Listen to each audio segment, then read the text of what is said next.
এই পুলিশ মেয়েটির ওড়না ধরে টান দিয়ে বলে, ওড়না সোরাও, চেকিং করতে হবে। মেয়েটি বলে, এটা আপনি কি করছেন? পুলিশ বলে, চেকিং চলছে। মেয়েটি বলে, তাহলে কোথায় তোমার মহিলা পুলিশ চেকিং করার জন্য?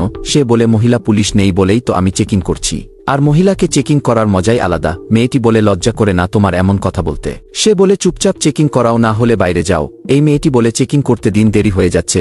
মহিলা বলে, চেকিং করানোর জন্য আমি রেডি, কিন্তু একজন মহিলা পুলিশ নিয়ে আসুন। অন্য পুলিশ এসে বলে, কি হয়েছে, চেকিং শেষ হয়নি? সে বলে, স্যার চেকিং করতে দিচ্ছে না, বলছে মহিলা পুলিশ নিয়ে আসুন তারপর চেকিং করুন। সে বলে, এক কাজ করো, বাস থেকে নামিয়ে নাও আর সাথেই রাখো, একজন মহিলা পুলিশকে ডেকে এনে সামনে দাঁড় করিয়ে চেকিং করব। মহিলা বলে, আপনাদের কাছে পারমিট আছে বাস চেক করার? সে বলে, পারমিটের দরকার নাই, উপর থেকে অর্ডার আছে। মহিলা বলে, কে দিয়েছে অর্ডার? সে বলে, নিচে চলো, তারপরে তোমাকে দেখাচ্ছি।